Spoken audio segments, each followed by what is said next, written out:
Hi, folks. Welcome to another episode of Film Study. This is Ken McCusing, and it's time for this week's Friday Morning GM with co-host Vas Larikos. Vas, how are you doing? Pretty well, Ken. Looking forward to this primetime showdown matchup with Buffalo coming up on Sunday. Me too. Been a big week for the Ravens, obviously getting their first win. Some good news from that. Some other injury news that accrued. We've got kind of a busy show to get through in terms of a lot of topics. We'll work quickly through this. Probably the biggest news of the week, as far as I'm concerned, is the signing of Yannick Ngakoue, veteran pass rusher. Probably, my guess is, fell into their price range, which I assume is the vet minimum. There may be some other incentives that go with that, but he's going to start on the practice squad. Yeah, no risk, low risk move, I should say. I'm not sure what he has left. I know he graded pretty poorly last year. 4 sacks, 7 quarterback hits in 13 games for the Bears last year. But as injury insurance or potential reinforcement, if Kyle Van Noy cannot maintain his torrid pace, I'm all for it. It's what Van Noy has done has been amazing. Oweh also playing great. Ajabo, has done some things. He hasn't really been on the field as much, but I was surprised to see that Ajabo had rushed the passer 66 times this year and Van Noy only 61. It really surprised me to see that stat. Van Noy's been tremendous efficiency. I thought he was due for some regression. He's certainly proved me wrong thus far. So when you look at this signing, do you take it as an indication of a dissatisfaction or a concern about Ajabo or Adisa Isaac? I could say potentially with Isaac. He's banged up throughout the summer, really hasn't had much training to be able to contribute this year. And that's one of the positions where it's most important to have a deep stable to be able to rotate through. And if there was, knock on wood, an injury to an Oweh or a Van Noy, that could really take the teeth out of a pass defense that is already struggling as it is. Yeah, it's and the pass rush actually has been quite good. That's not really where the problem is. The problem has been the middle of the field for the most part. Yeah, they are currently 31st in the league against tight ends. I saw that this afternoon. But Yannick, a situational pass rusher only. One thing I really hate when the Ravens get an older pass rusher is people starting to talk about how the guy is a good run defender. There's guys who are good run defenders and legitimately so. And Jadeveon Clowney, good run defender. But you want to talk about Yannick Ngakoue being a run defender? You've lost me already in the conversation. He wasn't a good run defender when he was in his prime. So no. And he also has no place on special teams, which to me, interesting move, folks, because it's kind of an indication that the Ravens had an extra spot on their game day roster for a guy who didn't play special teams. Yeah, you're bringing in Yannick Ngakoue. That's certainly the case. So is it not possible that they could have had Brent Urban instead of a special teams player? Again, is that Urban again this week? I hate it. I made it very clear, and they really paid the price for it. I think in the fourth quarter with a tired pass rush over the course of 27 snaps, the Cowboys were on the field for 24 of them, and they really do not want to have that happen again. A very valid point. I completely agree there. And Holman should be out of elevations, I believe. So maybe that's the spot.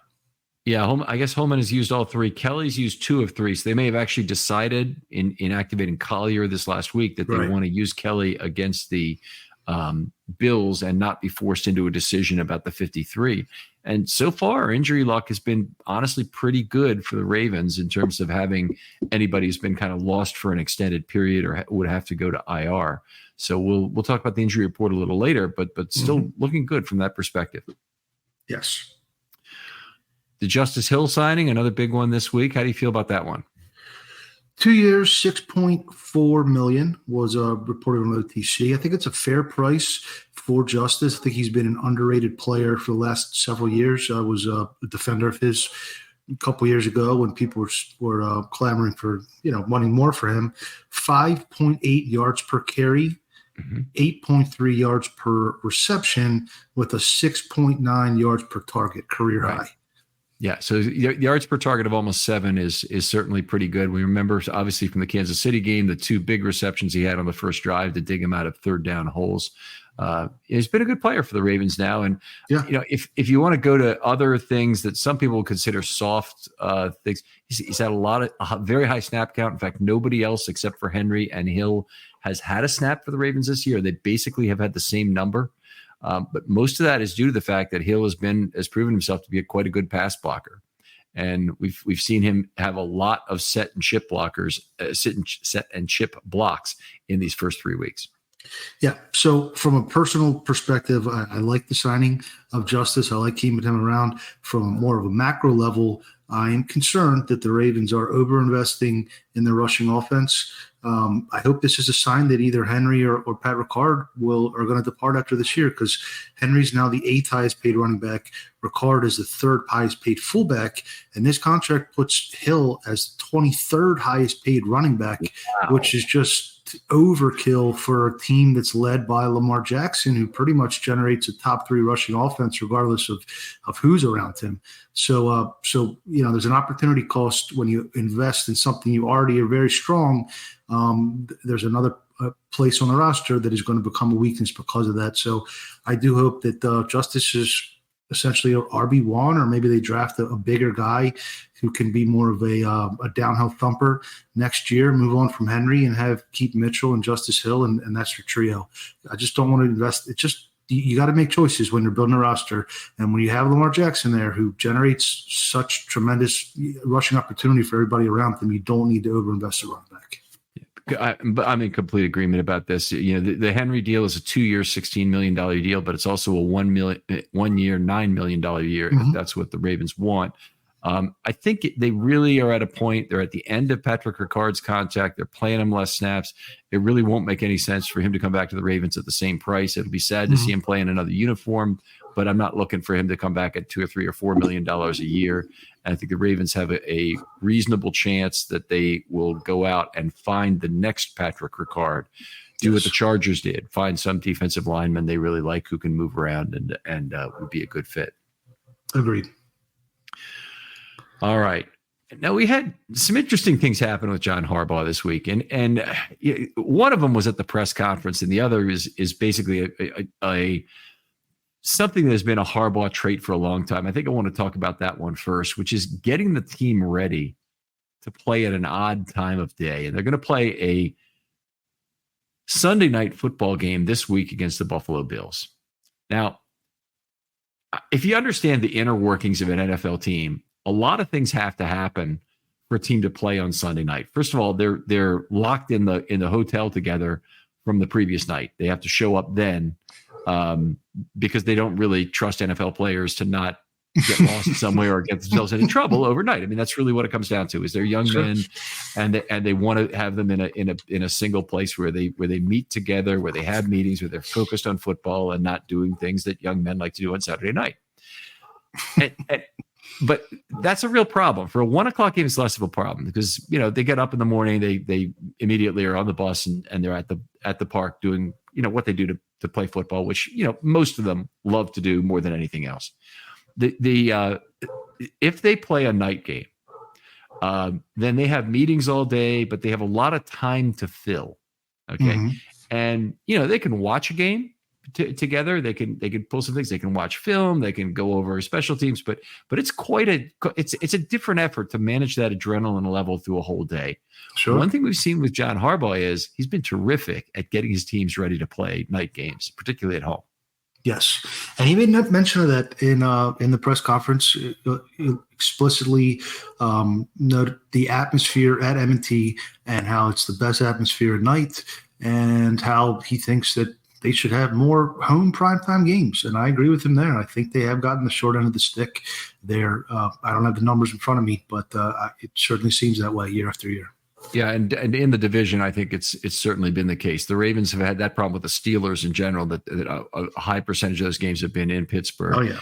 But they're 20-3 in primetime games under Harbaugh at home. Primetime, that means night games, but primetime games, obviously, with Harbaugh. Just amazing record. And that is not a non-trivial value of Harbaugh.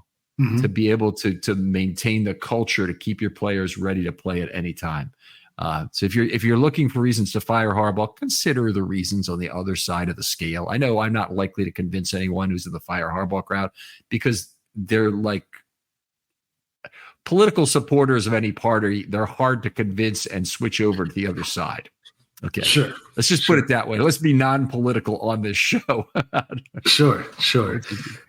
I think it goes hand in hand with his ability to prepare the team for week one. It was his gaudy week one record. And he's a CEO style coach. So that's his strength there for sure. One more thing, if you look back to last year, they denied their bye. They had the option to take their bye after that London game, and they said, no, we're not. We're coming back. We're playing. Part of that is you just don't let you put your players in a position to go all over Europe and get themselves in trouble. They're over there. There's going to be some people who want to stay in London or go see Stonehenge or do their own touristy things. It's football season is business season. Football players need to stay in that. You certainly don't want some of those kids going to Amsterdam. A lot of them can afford their own private jets and get back and forth to Europe from the United States, and you just don't want that. I definitely, if Chris McAllister were on the team, I would say this even more strongly. I think the Ravens actually have a pretty good focused group of football players right now. But if Chris McAllister were on this team, boy, would I be concerned about that sort of thing happening. Yeah. I was just telling some old stories about Chris McAllister off the field to a buddy of mine last week, actually. It's funny you bring that up tonight. Let me move on to one other thing. The Harbaugh press conference was an interesting thing. We're going to start with the safety non-call that was ruled an illegal touch. I think it's pretty clear Harbaugh does not respect the response he was given from Tolbert on the field. I agree with Harbaugh there. Yeah, I thought the Stevens PI was a PI. I call it like I see it, and I thought that was clear safety. I really did. Yeah, and it's if you look at the rule does not match what Tolbert told Harbaugh. The rule has nothing to do with the ball's touched and it's automatically an illegal touch or anything like that. In fact, somebody found an instance where Sanchez had been sacked in the end zone while pitching the ball out to a lineman, and it had been called a safety in that particular case. The announcer knew, Mike Pereira knew on air, right, and said so. So it's a horrible call, and it's the sort of thing where Harbaugh approached it extremely passive aggressively, which I like. He basically said, well, maybe I'm not smart enough, and didn't use exactly those words, but he said, maybe I'm not smart enough, and there's a loophole in the rule, and I'm sure it's not what they want because it just rewards the team. But we're just looking for an explanation. He's forcing the NFL to respond to this. Right. And I don't think they can not do it. And I also don't see how this doesn't go in a demerit in Tolbert's column as well. And they look at officials in that way. And it's not like baseball where you can stick around for 20 years if you're Angel Hernandez and call balls and strikes, with 20% less accuracy than the next highest umpire. You risk being non-retained for bullcrap like that. Non-retained, and there's rewards for good officiating where you get the penalty, the playoffs. Yep. But if you're in the grasp and there's holding in the end zone and that's a safety, if you're in the grasp and you make an illegal pass or illegal touching, that should also should be a safety. I mean, it just if that's really the way the rule is written, they need to rewrite it, and if not, they need to apply the rule the way it's intended to be. Yeah, the problem is it's not the way the rule is written.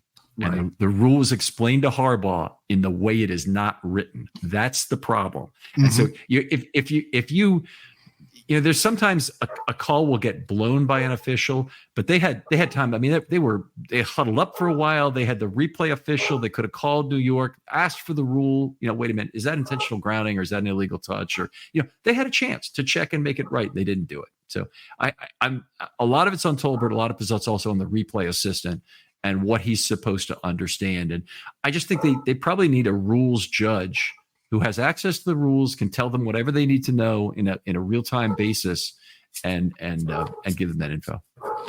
Yeah, agreed. But to the larger point, I really hope they can get the penalties sorted out this week. 37 flags against is the most in the NFL, 3 games in. Net yardage of minus 174 is also the worst in the NFL. There have been some bad, roughing the passer and face masks that were total BS. But That's a lot of penalties, and it's not like the Ravens are running out a lot of rookies. I mean, Nick Wiggins obviously was flagged multiple times, but for the most part, these are veteran players, and they need to be more disciplined. And I do think it falls on the coaches, the entire coaching staff, not the head coach or the coordinators, but position coaches, to really be, rectifying the situation. Yeah. I agree completely. They're 51 yards worse than the number 31 team in terms of net penalties. No doubt about it, the officials have wronged him, but that's one of the other things I really liked about how Harbaugh went through that in the press conference was he basically said, we have too many penalties. And we're going to tell the league about the ones that we don't think are correct or we can't see, so they can explain to us why it's a penalty. Again, passive aggressive. Right. But in the case of the other penalties, it's going to be a point of emphasis for us to clean those up. And that's the right attitude to take. And basically, you don't want the players to be able to disassociate themselves from the problem, to basically let self-pity take the place of personal accountability on those penalties. So they've got to get that right. Yeah. Very well said. All right. Let's see. We did hear from Justin Tucker this week. So I've been talking about the possibility of Stout being replaced. Tucker says it's 100% on him. Doesn't have anything to do with the rest of the Wolfpack, that it's a mechanical problem. Well, Harbaugh actually said it was a mechanical problem of his own. Technique issue. Harbaugh said that, I believe, 3 times it was a technique issue, and they've all been wide left, if I recall. So, it's a very fine-tuned, precise way that Justin Tucker approaches, and whether he's just a few degrees off here or there. But, it has been a few weeks now, and it really would be beneficial if he could get back to his, excellent ways. Yeah, my issue with the technique issue is, if it's a technique issue, then the technique issue has existed for 3 years. If it's a Tucker-only technique issue, because he's been in decline now for 3 straight years. Now, it could be just Justin Tucker's in decline. He's 35 years old. That's a normal age for kickers to be in decline. Kickers can play a long time, but they're not always good. Beginning in their early to mid 30s, and he may be a guy. We hope he's a guy who can kick until he's 45. But on the other hand, every sign of decline needs to be looked at very closely at this point in his career. Agreed. He's spoiled us with some, just miraculous kicks and the consistency and the distance, and he deserves a benefit of the doubt. But we're going to have to see how this year plays out and evaluate after the season is what I would say. All right. How about we take a look at the injury report? Do you want to take us through the Bills injury report, or what would you like? Sure. Absolutely. So Buffalo's a little bit banged up on defense. They had a DNP for Toronto. Attention sports fans, do you love winning? Of course you do. That's why you need to check out Prize Picks, America's #1 daily fantasy sports app with over 5 million members. And it's super easy. Just pick more or less on 2 to 6 players, stat projections, sit back and watch the winnings roll in. How about a guaranteed win every week in September? Yep, just one Caleb Williams passing yard gets you a win each football weekend this month. That's 4 weeks of easy W's. But don't sleep on it. This deal vanishes when September ends. But wait, there's more. Worried about injuries ruining your lineup? Relax. Prize Picks is the only real money daily fantasy platform with an injury insurance policy. If your player leaves the game in the first half and doesn't return, your lineup stays in play. No more stressing over those unexpected injuries. This weekend, I'm taking Derrick Henry for more than 70 yards and Daniel Jones for less than 193 passing yards. 2 picks that I feel great about, and the best part is you can win up to 100 times your money with just 4 correct picks.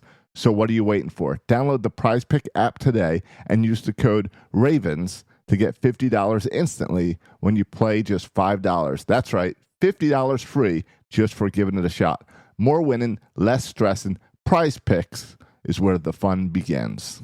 Johnson, who's one of the better corners, who has been nicked up most of the season. And then they had a limited on Thursday here as we record for Terrell Bernard, who's their weak side linebacker, with Milano already out. And Kaiir Elam was also limited, who's another one of their corners. So we'll see if Bernard is able to suit up or not. If he doesn't, that defense is pretty ripe for the picking, especially in the middle of the field using the tight ends and the running backs. Yeah, it's Josh Allen is dealing with some sort of hand injury as well. He's on their report, which is interesting, but it's not happening. And they've already sent Tylen Grable, who's a lineman, to injured reserve. But Teron Johnson, of course, you remember from the big run back in the playoff game, and he is DNP for a second straight day, which would be a big deal. So they've got some injuries they're working through. The Ravens on their side, also some problems. They had the alternate universe kind of injury report with Ronnie Stanley fully healthy and every other lineman hurt. Right. But today, Tyler Linderbaum is limited. So I would assume a DNP limited full is a normal progression towards playing on Sunday. So I would assume at this point he'll play. Patrick Mekari was DNP full for the first two days. Michael Pierce, DNP full. So we expect him to be back. Yep. Roquan Smith, limited full. Good news there. Andrew Voorhees is the big one. DNP, 2 straight days. And what would you expect the Ravens to do if Voorhees is unable to go on Sunday? I would imagine they're probably going to put Ben Cleveland in there on the left side. And we've been over throughout the show last year how we think he's better on the right side, but he does seem to be the next man up ahead of Jones. He logged that snap as the sixth offensive lineman last week. So yeah, but two days in a row with an ankle, and Jalen Armour-Davis also out 2 days in a row as well.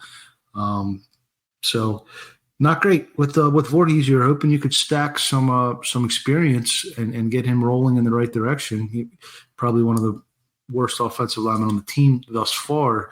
So injury's not going to help the matter.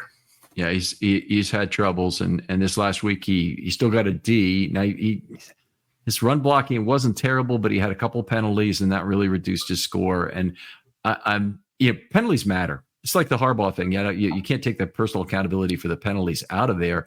I'm kind of getting tired of reporting scores for offensive linemen and saying, well, without this penalty, it would have been a blah blah blah. Okay, well, he had those penalties, and the only guy who's really got a legitimate claim to the penalties are all a pile of crap on him is Ronnie Stanley, who got a bullshit holding call and 3 bullshit illegal formation calls.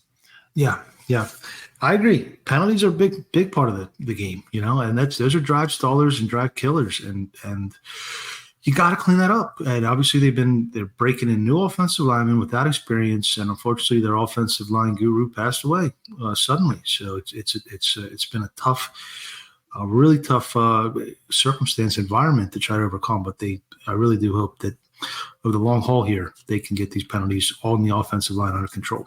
I am liking what I'm hearing, that Harbaugh has been working with the offensive line more this week specifically to try and clean some things up, to try and observe, to try and, probably make some choices about who plays. But anyway, I'm enjoying that. Actually, I think I heard that before the Dallas game had occurred more. While we're on the topic of O-line, before we move on, I know Douglas asked us a question last week about the O-line, and I wanted to see how it was going to shake out in Dallas because Harbaugh made the comments that they were going to possibly make some changes, and then they went to even lesser rotation. As a general manager, what role do you think Eric DeCosta would have in that? Let's say, is it in his purview to say, hey, John, this Falele experiment isn't working out and time to give Cleveland a shot? I'm not quite sure how that conversation or who has the responsibility there. It's outside of his silo. He can go to Harbaugh and say, look, John, we have options at offensive tackle. Are you interested in any of these guys? And he certainly can have the discussion about who they're going to sign next year and how they want to go forward, and perhaps even discuss, the appropriateness of playing Roger Rosengarten this year. But he's got to ask it as a question. It's really outside his silo. Some people have also said, the notion that the organization is hiring the coordinators, the way the organization is run, and this it has to be this way. Harbaugh is smart to include someone like DeCosta in discussing, in interviewing a coordinator, a prospective coordinator, but the decision is entirely his. And if you think about the corporate world, if you take that responsibility away from a manager who then that player has to report to, you basically you may as well cut their nuts off. You are neutering them as a manager to do so. So Bisciotti, with his background in personnel, would never do that. And it's the same way, though, if you're hiring a very senior person within your own department who then will interact with multiple departments across a company, it is normal that you would bring in people from other departments to meet with them, say, hey, you're going to work with this person, you're going to work with this person, you're going to work with this person. And you're often critical of the people in my department who have this job, so I'm allowing you to be part of the interview process, but the decision is still mine. And that's the situation with Harbaugh and DeCosta. They're equals in the organization. Neither reports to the other; both report to Bisciotti. Right. Well, that makes sense. It makes accountability more streamlined as well. But I know some organizations, the GM does have a louder voice. And sometimes I wonder if, because Harbaugh's been in his position much longer than DeCosta has, if it was Ozzie and Harbaugh, who Ozzie was around before John, if he would have more say. But yeah. I do have a little story about that, because in the early Harbaugh years, when Ozzie had already been around for 12 years at that point as some effective GM, but some other name and title for a fair number of those. Mm-hmm.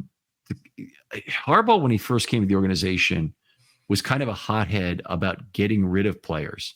And mm-hmm. Kevin Byrne told what I consider to be a fairly off-color story. I'm sure John Harbaugh would not have wanted told in 2009 about being where his office was relative to the other two, and his office was near Ozzie.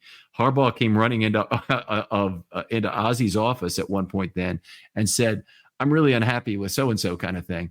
And he then heard Ozzie, basically listen to what John had to say, and then say, John, we're paying this guy $36 million, and we can't really get out from under this cap hit, kind of thing, over the next 6 years. Or next however many years it would be, and John will then calm down and say, "Oh yeah, I realize we got to work through this," kind of thing. It's something that was a very interesting story to hear Kevin Byrne tell, and him being the head of communications for an organization like that. I would guess he probably had to ask Harbaugh if it was all right to tell that, but I don't think it reflects very well upon him at the time, and it kind of gives you a little insight into the doghouse or kennel that he's run over the years. Yeah, makes sense. Yeah, I think Kevin's very calculated. So, and they you've been at training camp, I've been at training camp. They do a lot to shield Harbaugh from some. So just to hear that is interesting. Thanks for sharing. All right, let's move on. There's one interesting piece of information came out, was this front office poll day. Do you want to talk our way through that? Please.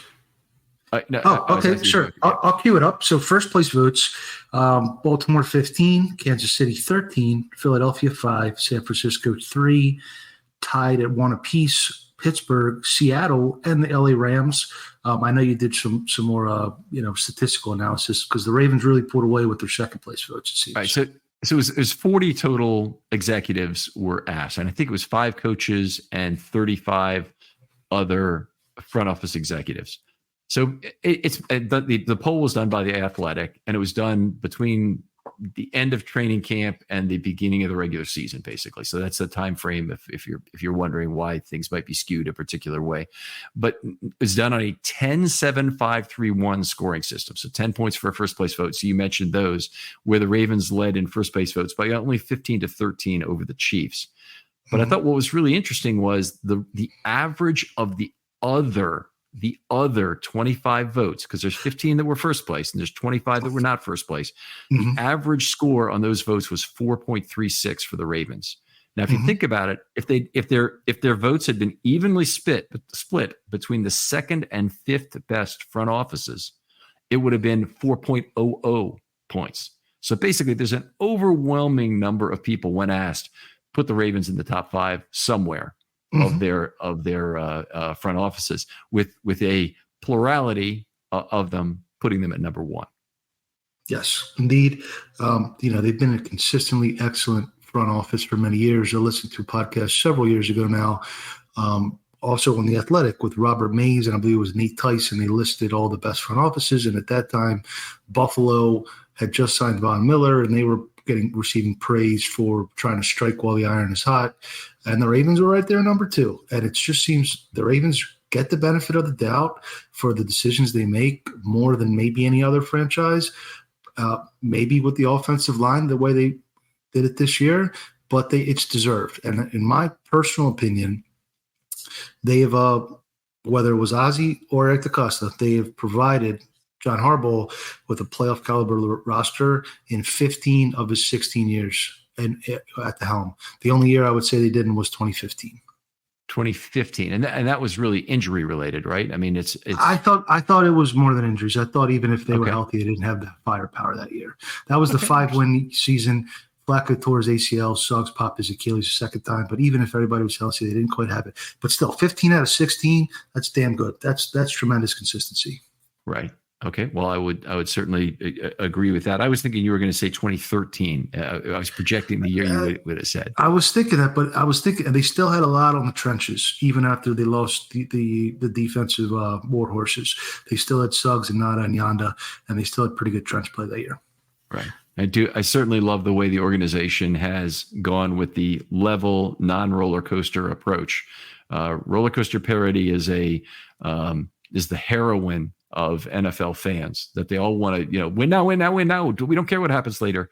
That really just pisses me off in no end. And we know our relative things. You're a more sometimes it's the right move kind of guy without stating your position for you.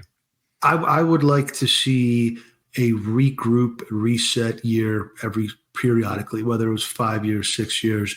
I think that would allow the ceiling to be higher those other 4 years in between. Are you a season ticket holder of us? Not anymore. I got rid of my season tickets in 2019. 2018. Okay. 2018 was I had them for about, 2002 to 20. So yeah, okay. almost 20 years. So good run, but it's something that people who have to, if you're stuck with tickets, quote unquote, for a period, you've paid, when the way this works, you pay for a PSL, which is an enormous upfront investment in the seats, and anybody decides they're going to be of no value in some particular year. I really take umbrage with that. I couldn't give him away. Towards the end, I couldn't give him away. That was towards the end of the Flacco run. I remember I was offering him everybody I knew for free, and I was in Home Depot, and I left them on the front desk and said, "Whoever wants them, take them." Really? and that's why I decided to get. And that's why I decided to get rid of them. Going to the stadium to me in the olden days, that's what I'd lose my voice before they were done introductions. And the experience changed a little bit, but just like anything, nostalgia ain't what it used to be, as they say. Okay. Oh boy, I still love my time at the ballpark, so I don't want to give that up, and I don't want to have a crap team to go see. I can't even imagine being a Browns fan. Yeah. I just think there's a way to moneyball it. I think there's a way to moneyball it and to use the parity model to your advantage. And I think a periodic reset every once in a while to clear the decks and clear the payroll and clear the cap a little bit would be advantageous long run. Okay. I think it's a how often situation there. And if it's once every 10 to 20 years, then I'm okay. If it was once every 5 years, I'm probably not. So, I appreciate the differences in our point of view. And I think some of the listeners appreciate that on the show too, as well. Fair enough. Yep. Definitely. All right. The other thing that came up with relation to this front office poll was the number of players who started with the Ravens. Now we see this projected from time to time, and of course it changes. It's not a fixed number or anything. There are now 105 players who started with the Baltimore Ravens, first in the NFL by a wide margin. The second is the Rams with 97, Cowboys with 96, Broncos with 90, and Chiefs with 88. Mm-hmm. How much do you draw from that number? Is it more of a depth number, or is it more of a they're really generating some players that other teams are going to be able to develop?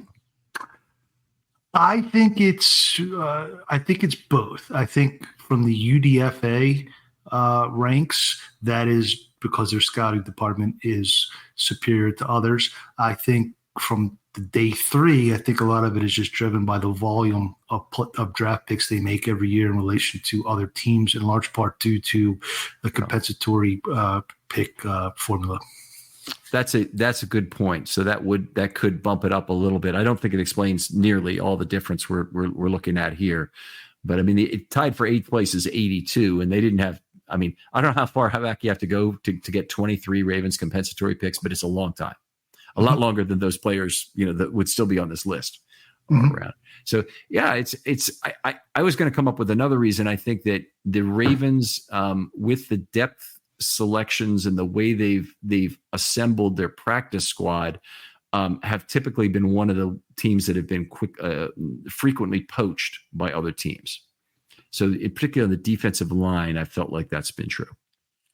Yeah, agreed for sure. And offensive line, I mean, we've seen them trade away offensive linemen they drafted to other teams and backfill and backfill and backfill.